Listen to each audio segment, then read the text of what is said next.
Beberapa hal yang saudara perlu catat. Kalau kita bicara tentang lembah kehidupan manusia. Yang pertama saudara catat. Yang pertama, lembah adalah bagian dari hidup ini. Ya, sekali lagi. Lembah itu nggak dapat dipisahkan dari kehidupan manusia di dunia ini. Dia bahagian dari hidup kita. Ya, dengan perkataan lain saudara, pengalaman lembah nggak bisa saudara hindari. Cepat atau lambat saudara akan mengalami lembah itu. Cepat atau lambat itu akan terjadi. Kalau bukan saudara baru keluar dari lembah, mungkin sekarang saudara sedang berada di lembah. Atau kalau saudara belum mengalami lembah, saudara mungkin sedang menuju satu saat ke pengalaman lembah. Inilah, this is life. Inilah kehidupan saudara. Nggak usah saudara kaget. Saudara nggak selalu berada di puncak gunung. Saudara akan mengalami tekanan-tekanan dalam hidup ini. Saudara akan mengalami gangguan-gangguan dalam hidup ini. Saudara akan mengalami mungkin kekecewaan dalam hidup ini. Ya, ini bahagian dari kehidupan yang normal, saudara. Ya. Dan saya mau bilang begini, perhatikan. Rencana Tuhan dalam hidup saudara, di dalamnya berisi baik pengalaman gunung, tapi jangan lupa juga ada pengalaman lembah, dan itu satu paket. Itu bahagian daripada kehidupan kita, itu bahagian daripada rencana Allah dalam hidup saudara dan saya. Ada gunung, ada juga lembah. Coba kita lihat Ulangan, kitab Ulangan. Pasal 11, ayat 11 bagian A. Ulangan 11 ayat 11 bagian A.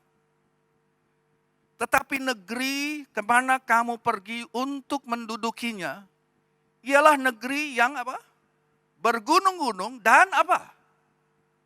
Berlembah-lembah. Ada gunung, ada lembah. Apa artinya ayat ini Bapak Ibu? Dan saudara sekalian yang saya kasihi. Ini berarti, ya, bahkan saat saudara berada di sentral kehendak Allah. Bahkan pada saat saudara ada di tanah perjanjian. Gunung dan lembah itu akan saudara selalu alami. Lembah adalah bagian dari rencana Allah di dalam hidup kita semua. Orang-orang yang percaya, yang mengiring Tuhan. Saudara berada di tanah perjanjian sekalipun, maka tidak selalu saudara berada di kemuncak gunung. Ya. Tanah perjanjian Alkitab katakan di dalamnya itu ada gunung, tapi ada juga lembah-lembah. Saya teringat 1 Petrus pasal 4 ayat yang ke-12 berkata, kita lihat 1 Petrus 4 ayat yang ke-12. Petrus berkata demikian, saudara-saudara yang kekasih, janganlah kamu heran akan nyala api siksaan yang datang kepadamu sebagai ujian. Seolah-olah ada sesuatu yang luar biasa terjadi atas kamu. Jadi Bapak Ibu Alkitab katakan jangan heran, jangan syok, jangan kaget. Ya, siksaan, tekanan, pengalaman lembah itu bahagian dari hidup ini. Dan itu nggak bisa kita kabur daripadanya. Nggak bisa dihindari, itu akan terjadi. Nah, kalau saudara mengalami persoalan, mengalami pengalaman lembah dalam hidup ini, itu bukan karena saudara orang jahat. Saudara mengalami persoalan dalam hidup ini karena saudara, kita ini manusia, kita bukan Tuhan.